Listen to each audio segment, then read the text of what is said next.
É, Zé, esqueci de gravar. Mas nós estamos aqui. Vocês precisam me lembrar no começo, que eu esqueço de gravar aqui no Zoom. Mas, de qualquer forma, o comecinho está gravado aí no Instagram, vocês podem buscar lá, tá? Então, nós estamos aqui olhando para esse relacionamento que nós queremos que dure. Esse relacionamento que nós queremos que permaneça, que seja suporte, que seja esteio, que seja, sabe, alegria de viver. Nem sempre, às vezes com dificuldades, às vezes com distanciamentos, mas sempre com aquela motivação, com aquele coração pulsando para você retomar, ver, olhar, segurar, apoiar, sentir, se apaixonar, muitas vezes de muitas formas diferentes durante tantos anos assim. Então, nós estamos aqui buscando uma conexão, um belo estado de conexão. Se ela diz assim, mas problemas estranhos e inesperados surgirão se nós levarmos o estado de mágoa de um relacionamento para o próximo, se nós mantivermos esse desconhecimento de como lidar com o estado de mágoa. E nós vimos na última leitura, justamente o estado de mágoa, justamente a sombra da mágoa nos relacionamentos, né? Então, nós olhamos a sombra da mágoa. A sombra da mágoa, e na sombra da mágoa, você se lembra da história que nós lemos, a história dos quatro amigos que encontram um esqueleto em um monte de ossos no meio da floresta, hein? Nossa, aquela historinha é importante, porque a gente olha em qual dos amigos a gente está, em qual estágio de desconexão você pode estar num relacionamento que você quer que dure. Você começou aquele relacionamento porque para durar. Quando você se apaixonou por alguém, quando você encontrou alguém, quando você descobriu uma conexão com alguém, você fica feliz, você fica apaixonado por isso, por esse relacionamento, por essa pessoa. E aqui nós estamos falando de parceria de parceiro de vida, mas a gente pode levar isso sempre para todos os relacionamentos que nós temos. Então, se você não tem, se você não sabe sair dos estados de mágoa que acontecem, com certeza, em todos os relacionamentos, você vai virar aquele menino, você vai criar um monstro, né, um leão de um monte de ossos, e o seu relacionamento vai ser comido, vai ser destruído por esse monstro que vai acontecer. Se você deixar o estado, as mágoas, as pequenas coisas do dia a dia ficarem aí, criarem tamanho, criarem raiz, não é? Então, nós vimos aqui os três estágios da desconexão que pode acontecer em todos os relacionamentos. E em relacionamentos que nós queremos que durem, mas eles acontecem e acabam muitas vezes criando e gerando separações, onde a gente gostaria de ter continuado, né? O primeiro estágio é a mágoa, é a maioria de nós ele fala assim, a maioria de nós tem uma compreensão básica desse tipo de ressentimento. E mesmo assim, poucos de nós sabem como nos libertar dele. Veja bem, então quando a mágoa surge, nós não sabemos como agir, né? Ou nesse fim de semana, nessa semana, você se sentiu magoado? Você teve alguma mágoa aí que você aconteceu na sua vida, pequenina, média ou grande, num relacionamento de 50 anos, como eu estou dizendo aqui, que é o meu com o meu marido que faz aniversário hoje, 51, né? Eu conheci, namorei, noivei e casei em um ano. E está durando 50 anos ainda. Então, quantas vezes nós sentimos, né, mágoa num relacionamento? Quando nós nos sentimos ofendida ou chateado, ou ressentido por causa de uma palavra, por causa de uma atitude, por causa de uma ação do outro, não é? Ou por causa de uma inação ou ausência do outro. Então, quando a mágoa surge, a maioria de nós não sabe como agir. Ou nós mergulhamos nesse estado de mágoa, de sofrimento, ou então a gente Fala, tudo bem, vai, esquece, ignora e deixa que isso se torne aquele monstro da história de Prita Di, não é? Então, nós precisamos pausar e observar esse estado. Segundo estágio é o estágio de julgamento. Então, quando você primeiro é o estado de mágoa, se você se ficar no estado de mágoa, você vai para o julgamento e você reduz o outro, que é multifacetado, a um rótulo. Você põe um nome nessa pessoa, você põe um rótulo, um registro, e daí você não consegue mais ver essa pessoa como ela realmente é. Você só vê essa pessoa através do óculos do seu julgamento, né? Quando os parceiros julgam, eles param de escutar. O respeito sai da cena. O que antes você achava fofo e charmoso virou um motivo de uma irritação insuportável. E isso todo mundo conhece esse filme, né? É bem interessante, porque e você vive esse filme, né? Você vive essa história, muitas vezes em muitos relacionamentos, e você vai do julgamento, você pode passar para o terceiro estágio, que é a aversão. A aversão que começou como mágoa pode facilmente cair num clima de julgamento, e esse é um ambiente perfeito para o surgimento do terceiro estágio da desconexão, que é a aversão. Você toma um abuso do outro. Que nem você tem uma aversão pelo outro, você não aguenta mais ver o outro na sua frente, né? Você muda, o seu estado interno está de tal forma desconectado que a química do seu cérebro só consegue ver o seu parceiro de uma forma negativa. E essa negatividade em relação ao outro parece que amplifica o tempo todo, fica cada vez maior. E é impossível enxergar bondade, afeto, qualquer tipo de belo estado no outro. A experiência sua com o outro fica totalmente distorcida e você acaba perdendo o respeito pelo outro e vice-versa. Você começa a fugir para outras coisas, procurar satisfação, procurar dopamina, uma injeção de dopamina, né? Que a gente vai procurar em outros relacionamentos ou em outras coisas que você começa a fazer, por causa da desconexão. Você já está no terceiro estágio. Você já experimentou esse estágio de aversão por alguém na sua vida? Você sentir abuso, aversão, você não aguenta mais, a pessoa fala, você não consegue nem escutar a voz dela. Então, lembra que você, em qualquer estágio desses de desconexão que você está, no seu relacionamento, que você possa estar no seu relacionamento, você sempre pode escolher a conexão. Basta que você tenha essa consciência. Você precisa ter a consciência. Se você está no estágio 1, no estágio 2, no estágio 3, você, em qualquer desses estágios, você pode escolher a conexão. E sair, e sair dele, e sair dele. Um dos segredos mais importantes para se ter uma vida de conexão é a sabedoria e a habilidade de se libertar do estado de mágoa. Prita Di diz assim: até os melhores relacionamentos são afetados por decepções. Não importam os motivos, não importa o conteúdo da sua mágoa.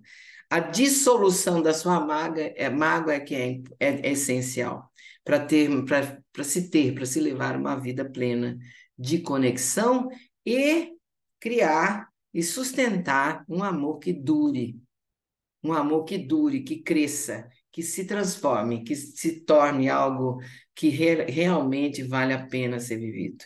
Então, nós paramos aí, nessa página 122, aqui, hoje, buscando essa, essa, buscando essa clareza a respeito dos estágios de desconexão, desconexão na mágoa. Agora, nós vimos a sombra da mágoa.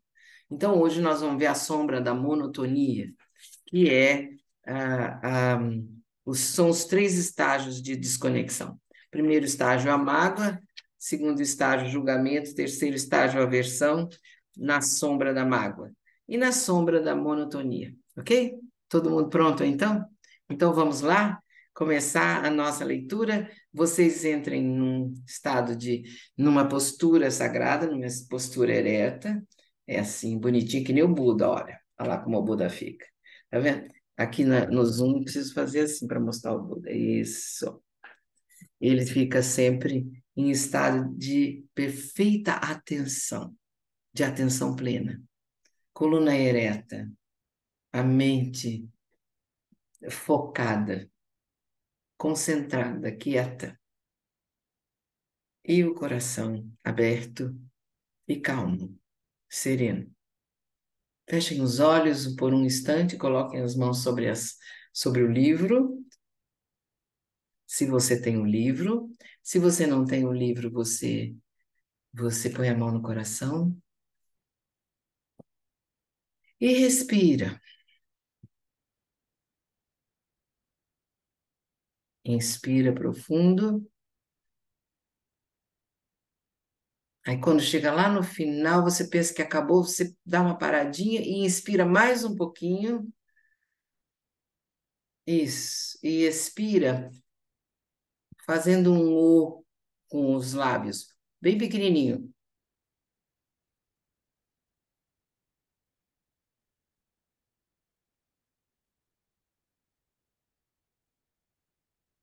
Bem longo. Inspira, inspira e expira, fazendo o Ozinho.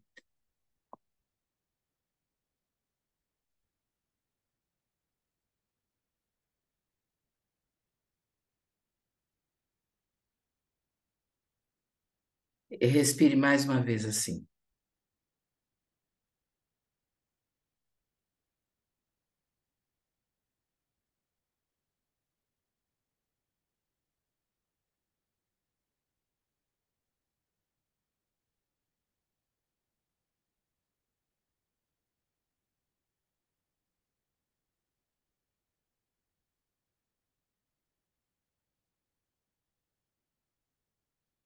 Respire normalmente agora. Solte o corpo, os ombros. Abra um sorriso nos lábios. Sinta o sorriso tomar todo o seu corpo. Isso. Experiencie essa calma aí no seu coração e coloca uma intenção profunda no seu coração. Uma intenção de que esses ensinamentos e esses, esse momento de leitura desse livro se torne uma experiência vivida. Os ensinamentos sejam aplicados na sua vida e você possa vivenciá-los, que eles se tornem a sua verdade.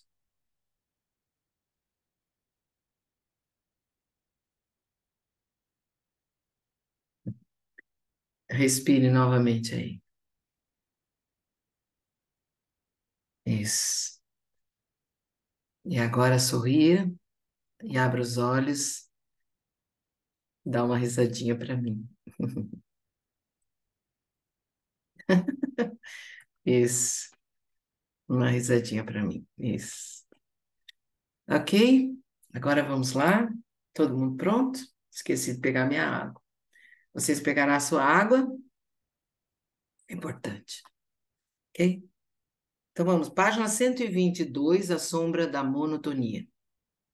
E hoje nós saudamos nessa leitura Prita Ji e Krishna Ji, que estão lá na Índia recebendo 900, quase 900 pessoas fazendo o processo tapas, profundo processo de iluminação, de profundo despertar. Tem mais de 900 pessoas na Índia hoje, nessas 2 últimas semanas, fazendo o processo tapas, do mundo inteiro.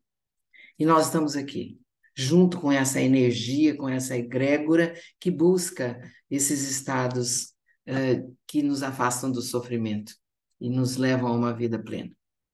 Então vamos lá, Sombra da Monotonia, ok? Quero compartilhar a história aqui de um casal que veio do leste para a Índia, para a academia, e a administração da academia aguardava por eles, mas os dois não apareceram. Finalmente, um dos membros da equipe recebeu um telefonema dizendo que ainda estavam no táxi que os levaria até o campus. E dentro do táxi tinham a pior briga de suas vidas. A pior briga de suas vidas. Eles estavam gritando um com o outro. Ele estava furioso e ela chorava. E decidiram voltar para casa. Eles nem tinham chegado tinham acabado de chegar na Índia, estavam chegando no Eco. E a briga estava tão grande que eles tinham decidido voltar para casa. Um membro da equipe escutou o relato com calma e sugeriu que, já que tinham saído de casa com a intenção de encontrar o amor, talvez devessem pelo menos fazer uma última tentativa. Então o casal continuou o trajeto e chegou ao campus. A realidade da situação era a seguinte: Doris queria o amor de Clark mais que tudo e se sentia completamente negligenciada. Como resultado, estava fervilhando de mágoa. Clark, por outro lado, tinha suas dúvidas sobre a relação. Nos últimos meses, seu pensamento obsessivo recorrente era de que talvez não fosse o homem certo para Doris. Talvez não fosse o homem o suficiente, e isso só lhe trazia insatisfação. Ele estava passando por um momento difícil nos negócios. O estresse das perdas constantes o fizera engordar e seu cabelo se tornava cada vez mais ralo. Tudo lhe causava um senso de inferioridade. Seu corpo, sua situação profissional, sua incapacidade de amar. Quando Clark e Doris começaram o 4º dia do processo, ambos já tinham se acalmado o suficiente para conseguir observar suas próprias verdades interiores. Clark entendeu que seu problema real não era Doris e se tornou extremamente consciente do fato de que lutava contra si mesmo. Enquanto se concentrava apenas nos próprios desafios, ele se distanciava dela. Ele percebeu que estava mergulhado em um estado de desespero e inferioridade, e era isso que causava a distância entre ambos. Durante a meditação do campo ilimitado com Krishnadi e comigo, ele despertou para o estado de inteireza. Sentiu o poder da inteligência universal atravessar a sua consciência. E conforme a experiência mística transcorria no seu interior, ele teve a certeza absoluta de que a vida se tornaria bela e a sua sorte mudaria. Naquela vastidão, a sua luta consigo mesmo perdeu a força. Clark despertou para a verdadeira beleza de Doris. Era como se a encontrasse depois de muito tempo separados. Doris, por outro lado, percebeu no processo que era um ser humano desconectado e que de fato não sabia amar. Desde a adolescência, ela confundia amor com ânsia por ser amada. No processo, não resistiu à verdade sobre a sua obsessão por si mesma.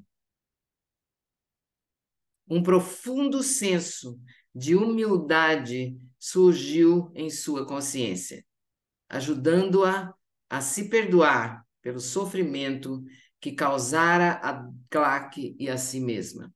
Um profundo senso de humildade. O que é humildade, a verdadeira humildade? A verdadeira humildade é você se sentir e se saber do seu próprio tamanho. Você ter noção, total consciência do seu tamanho, de quem você é, diante daquilo que está acontecendo na sua vida. Doris, ela não resistiu sobre a verdade, sobre a sua obsessão por si mesma.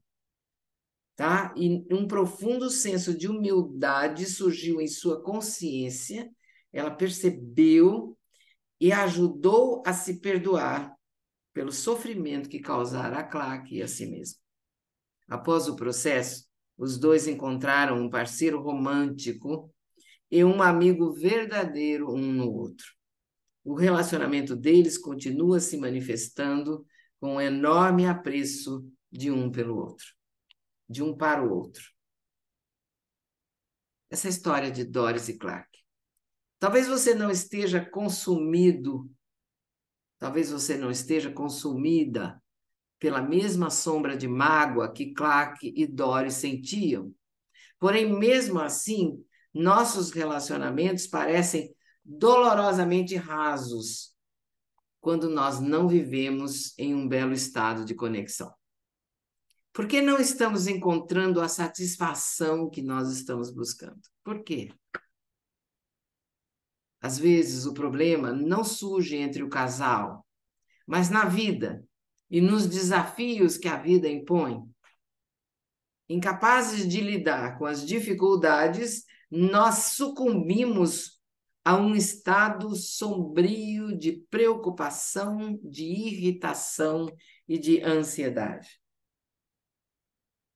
Não é verdade isso? Risca isso aí, ó. Marca aí no seu livro. Às vezes o problema não está no casal, não surge no casal, não é entre um e o outro, não tem a ver com o amor que um sente pelo outro. Às vezes, mas está a dificuldade, o problema surge na vida e nos desafios que a vida impõe. E aí os dois, incapazes de lidar com as dificuldades e os desafios que aparecem, sucumbem a um estado sombrio de preocupação, de preocupação, de preocupação, de irritação ou de ansiedade. Não é verdade isso? Fala para mim se não é verdade.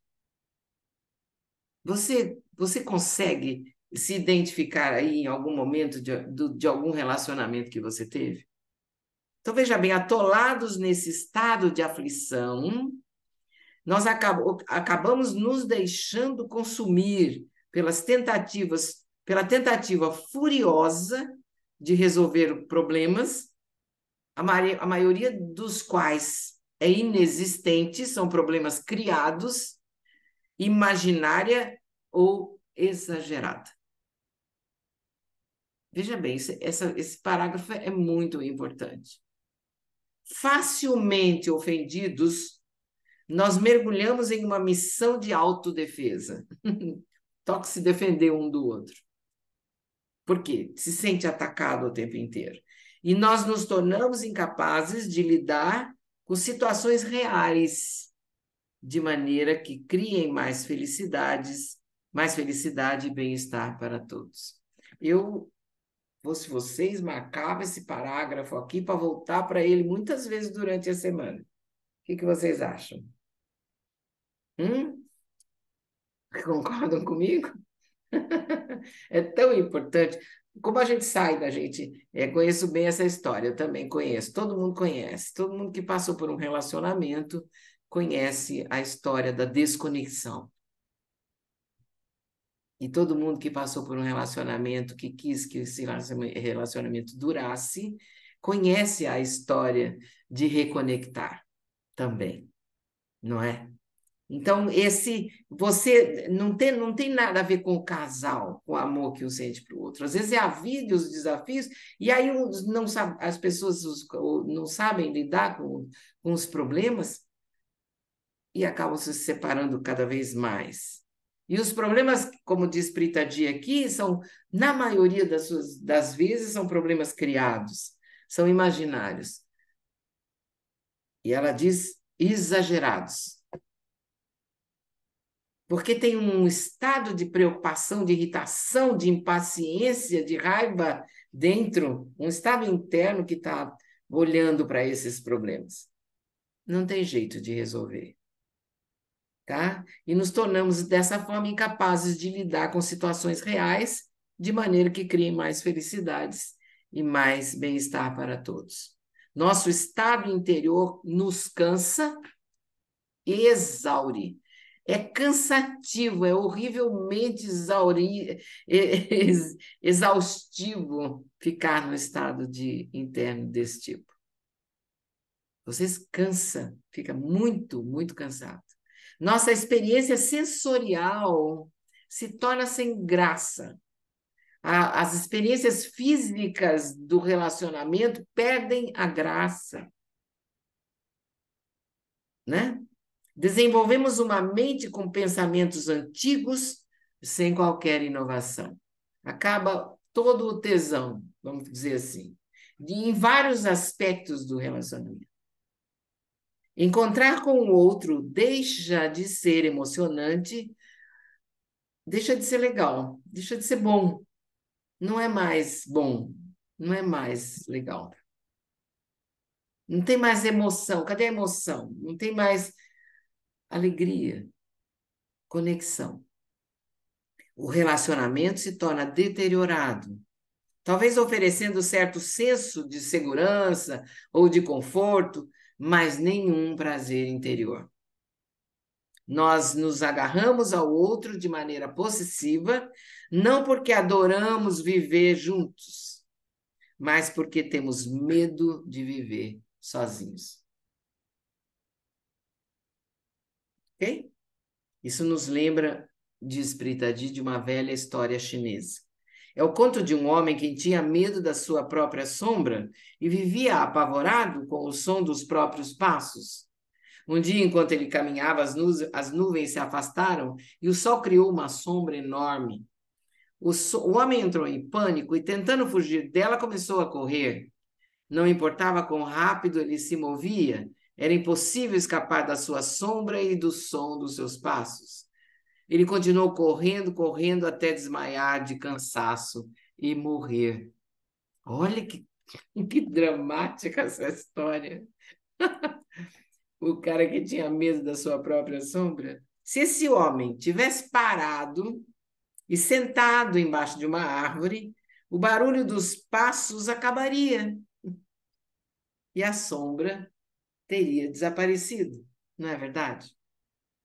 Quando nos deparamos com a segunda sombra da desconexão, que é a sombra da monotonia, nos cobrindo, nós tentamos fugir.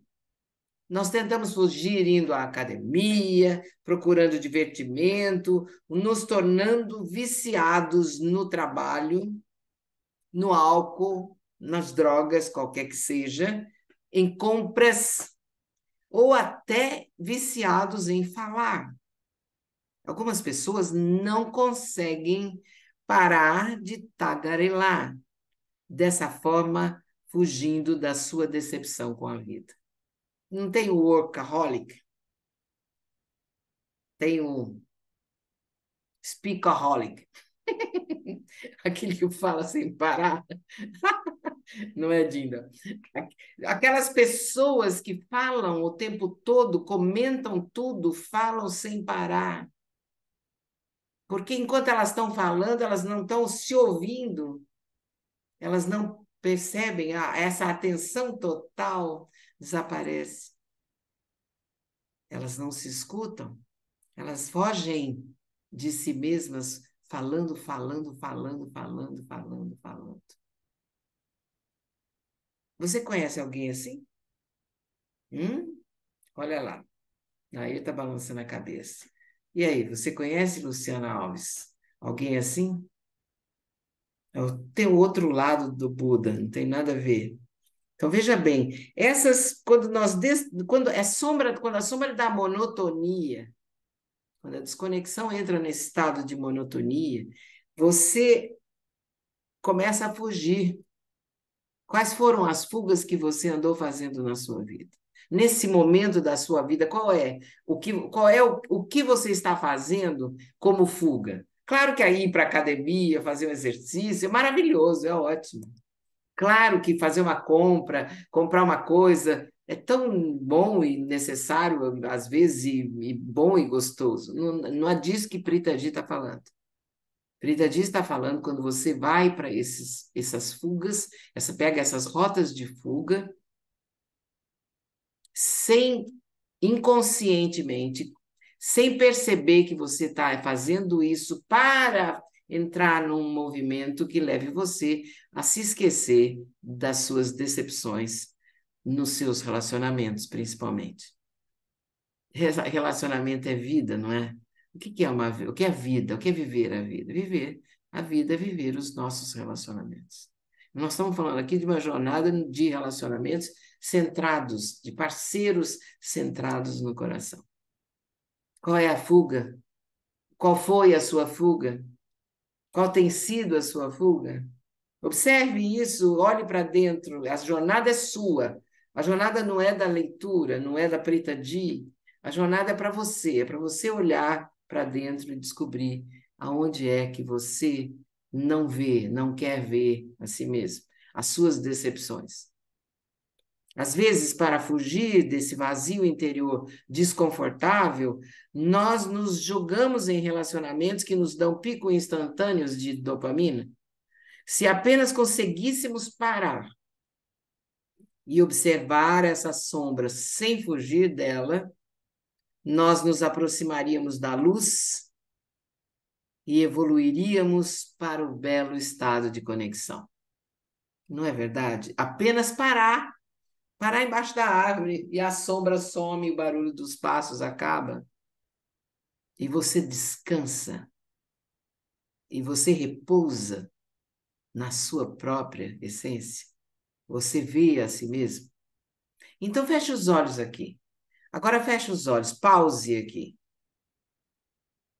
Pause, respire. Isso, você aí. Pause, respire.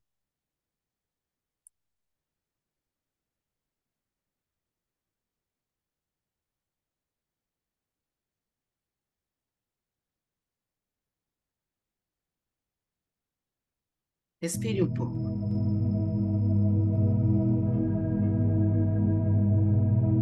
Rita G quer lhe perguntar uma coisa.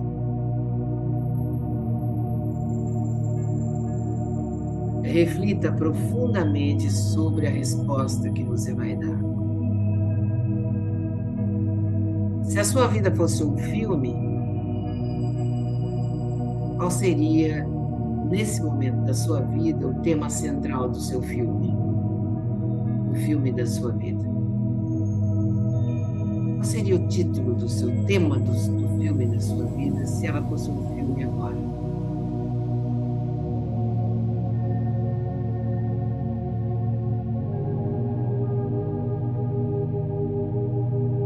O tema seria sobre você?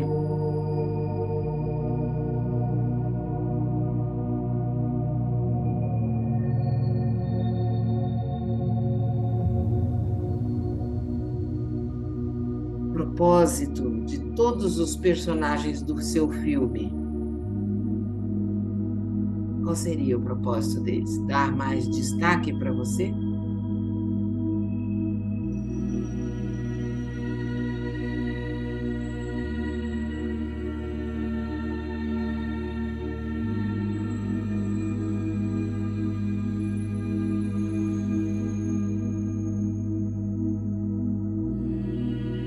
Ou esse filme, os personagens do seu filme,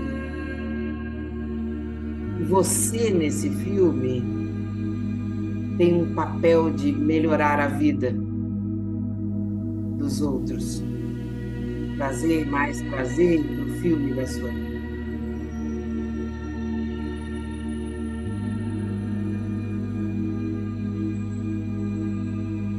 Como seria o filme da sua vida nesse momento?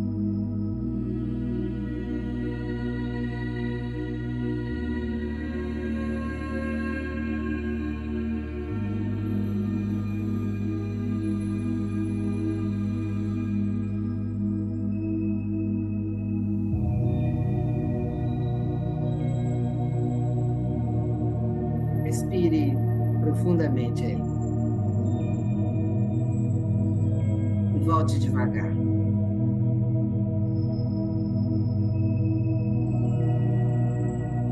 Isso, volte devagar. Abra seus olhos.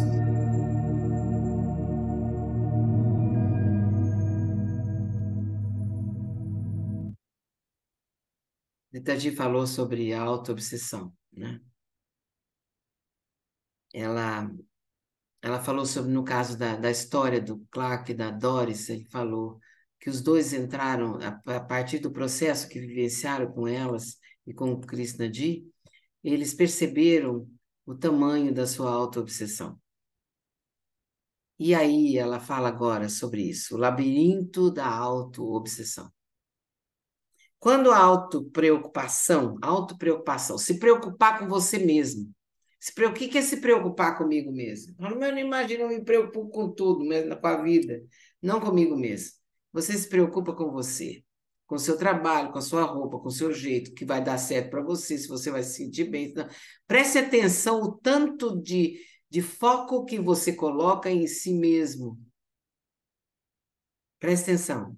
Quando a autopreocupação se torna um hábito, a nossa mente tende a vagar ou pelo passado ou para o futuro, ou pelo futuro. Nós podemos nos perder tanto pelos caminhos da lembrança de algo que aconteceu há meia hora, há um ano, há uma década, e nós também podemos nos perder pelas trilhas imaginárias das futuras possibilidades que podem ser dolorosas. Quando nós estamos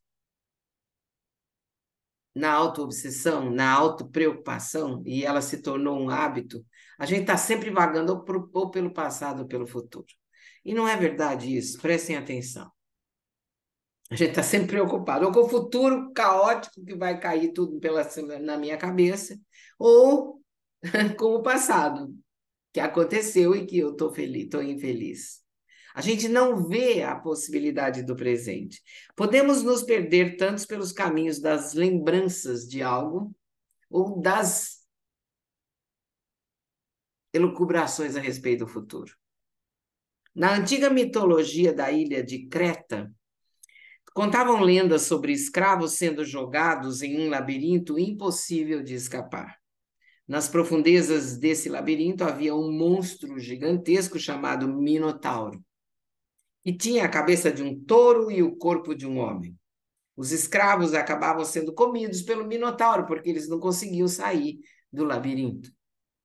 Quando nós nos habituamos a viver no passado ou no futuro, nós seguimos por esse labirinto interminável em que somos engolidos pelos nossos próprios estados de ansiedade futuro ou arrependimentos passados. Veja bem, quando você está dentro desse padrão de autopreocupação, quando você se habitua a viver ou no passado ou no futuro, você está dentro do labirinto, você está dentro do labirinto e o Minotauro vai comer você. E o Minotauro, sabe o que é? Ele é os seus estados de ansiedade ou os seus estados de arrependimento. Sensacional essa metáfora de Prithadi. Veja o labirinto em que você se encontra, ou você se encontrou de vez em quando. Nós nos tornamos pessoas amarguradas que não conseguem estar presentes para o outro. E nos perdemos nas lembranças de como um relacionamento deve ou não deve ser. Nós nos perdemos na lembrança, nas lembranças de como aquilo deveria acontecer e não aconteceu. Ou não deveria ser e foi. Para superar as decepções da vida, buscamos desesperadamente estímulos ou prazer. Porém, a mente que só anseia por satisfação se torna facilmente entediada, já que está sempre buscando experiências novas e melhores. Os estados de mágoa e monotonia são auto-obsessivos. Ouviu? Mágoa e monotonia são auto-obsessivos. Nessas duas condições, você só está se preocupando com você mesmo. Acredita nisso? Quando você está magoado, quando você está nesses estágios de desconexão, você só está preocupado consigo mesmo. O outro não existe quando nós estamos desconectados. O outro não existe. Nós desligamos do outro, nós estamos só preocupados conosco. A gente acha que está ligado, não está. O outro não existe, você está desconectado. Nós sabemos que a leitura dessa jornada da vida pode ter trazido aí à tona algumas verdades desconfortáveis sobre os relacionamentos mais importantes da sua vida, diz Prita-ji. Muitas pessoas que embarcam nessa caminhada se surpreendem ao descobrir que suas relações foram construídas sobre alicerces instáveis. Outras sentem medo de terem se afastado tanto, demais, do parceiro para conseguir consertar as coisas. Apesar de terem tido uma conexão profunda no passado, mas se afastaram tanto ao longo das mágoas que se esqueceram, não é? Daquela conexão que elas tinham. Eu estou com pouca energia aqui no Instagram, espero que não caia. Então, e essas pessoas nos perguntam se nossos relacionamentos têm uma base instável, será que podem ser salvos? Podemos encontrar uma maneira de nos conectarmos mais? E se já temos uma profunda conexão espiritual com nossos parceiros, como que nós vamos manter essa chama acesa? Como, Prita Di? Como que a gente mantém essa chama acesa?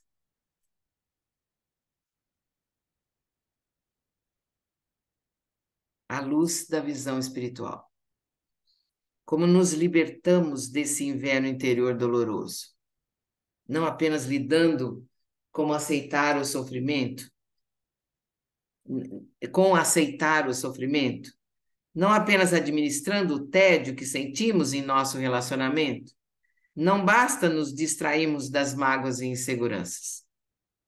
Como podemos encontrar uma conexão e despertar desses pesadelos auto-infligidos? A resposta é: nós podemos nos livrar desses pensamentos, desses pesadelos, com o apoio de uma visão espiritual para o nosso relacionamento. Veja bem, isso serve para todos os relacionamentos. E serve também para as situações que a gente está vivendo na vida. Relacionamento com situações também. Vamos voltar para o primeiro segredo sagrado por alguns instantes. A visão espiritual pode ter um forte poder na formação de conexões. As pessoas têm visões espirituais para os seus negócios, para suas carreiras, sua saúde. E lembre-se que nossa definição de visão espiritual é uma visão para o nosso estado interior, que afeta tudo o que fazemos e criamos, né? Pense nisso. Você quer ser apenas um companheiro, um amigo, um líder, ou um companheiro, um amigo e um líder feliz e realizado? Você quer ser o quê? Essa é uma pergunta séria e de extrema importância, porque sem uma visão espiritual, você levará o estresse para tudo que você faz, tudo que você fizer. Até mesmo os melhores relacionamentos e sucessos não vão trazer alegria para você. Mais uma vez, é preciso lembrar que só podemos viver em dois estados, o de estresse ou um belo estado de ser. Se você não estiver num belo estado de ser, a única alternativa será o estresse. A decisão mais importante que alguém pode tomar sobre um relacionamento não se trata de onde comemorar o aniversário de 1, 2, 25 ou 50 anos juntos, nem a lista de convidados ou até mesmo como será a festa. A questão fundamental é em que estado vocês vão se relacionar nesse dia. E em todos os dias antes dele e em cada dia depois desse dia. Uau! Em que estado vocês vão se relacionar? Ok?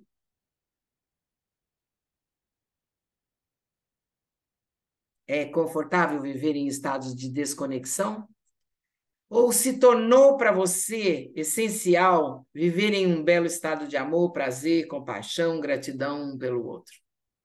Como é que está esse relacionamento aí para você? Você tem uma visão do afeto que deseja sentir pela pessoa amada? Você tem uma visão espiritual a respeito do afeto que você deseja sentir pela pessoa amada? Você tem uma visão espiritual da alegria que deseja levar para a vida do outro em todos os momentos em que estão juntos? Visão espiritual é o estado interno que você vai vivenciar isso, esse relacionamento? Você tem essa visão? Você já tinha pensado nisso antes? Você que está lendo o livro pela primeira vez, e você que está lendo pela terceira, quarta, quinta, sexta, sétima vez, como é que está isso aí para você? Será que você consegue tornar o adjetivo tão importante quanto o substantivo? Será que você é capaz de deixar de ser apenas o companheiro de alguém e passar a ser um companheiro amoroso de alguém, um companheiro conectado de alguém, um companheiro alegre de alguém?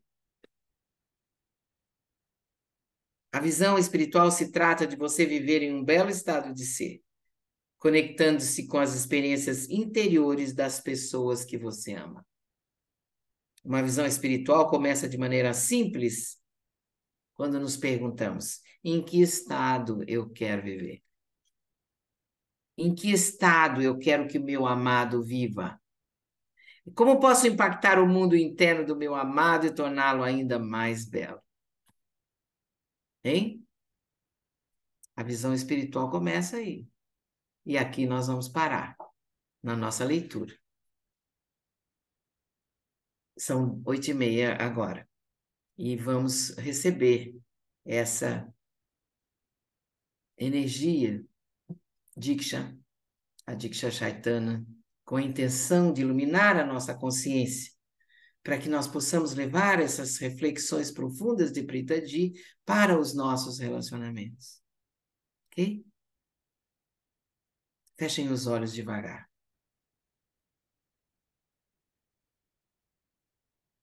Fechem os olhos e respirem.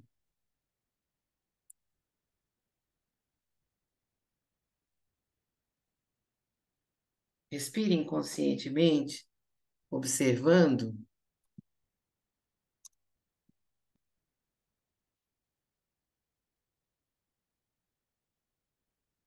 o que tem aí no seu coração a respeito desse tema que nós acabamos de ler. Eu peço um segundo que eu vou pegar a bateria e já volto. Vocês vão ficar respirando, percebendo, pensando sobre isso.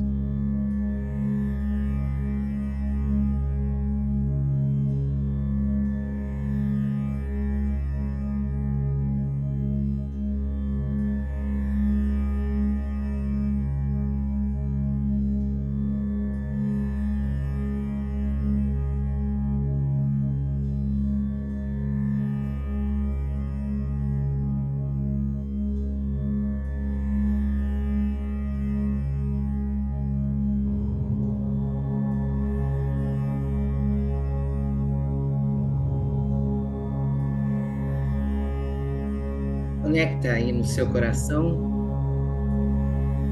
com esse lugar aí, onde você encontra essa conexão com o poder da sua consciência. A gente chama, onde a gente encontra o nosso divino, onde a gente encontra a grande inteligência universal. Conecta, entra, caminha, respira, encaminha, até chegar no seu coração espiritual.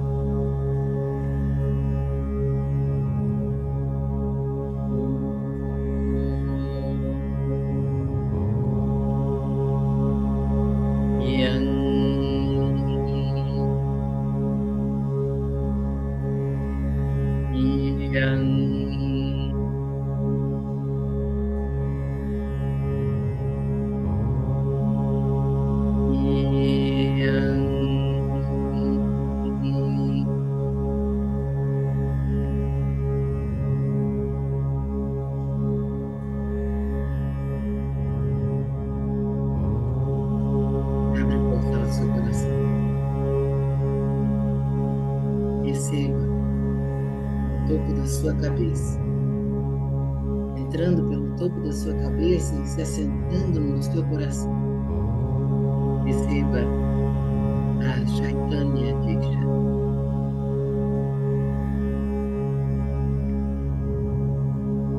Visualize a luz clara, branca, dourada, entrando todo o seu sistema, iluminando a sua consciência, tornando possível, essa experiência de um relacionamento no coração.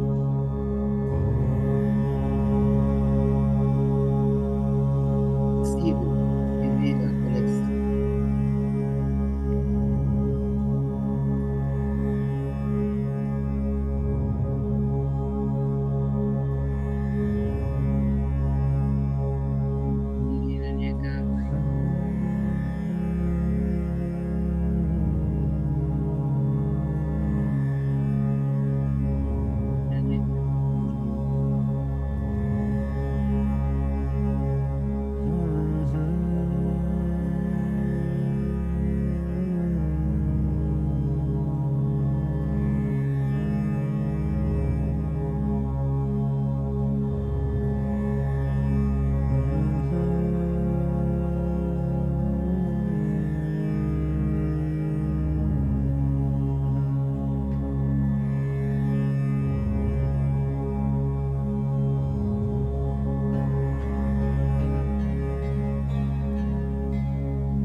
Essa sua gratidão por esse encontro, as bênçãos que você recebeu, para continuar recebendo durante a semana. Cada vez que você abrir o livro, cada vez que você ouvir,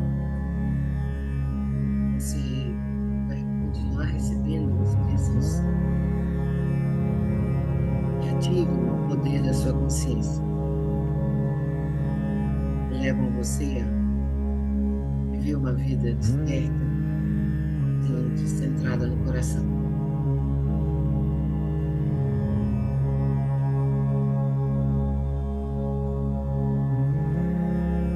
agradeço imensamente a presença de todos vocês.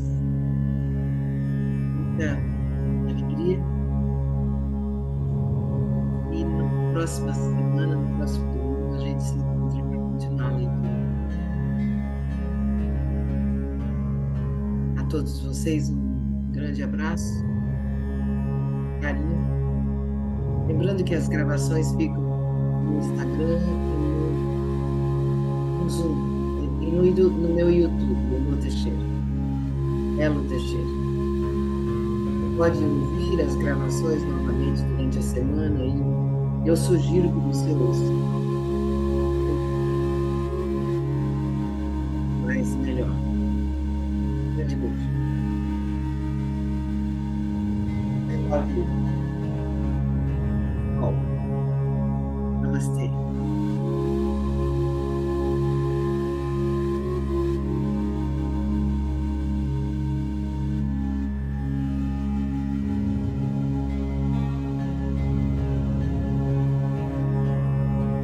Aqui no Zoom, nós permanecemos para compartilhar a nossa experiência com a leitura de hoje. Fiquem aí para ouvir e para compartilhar a sua experiência. Gratidão.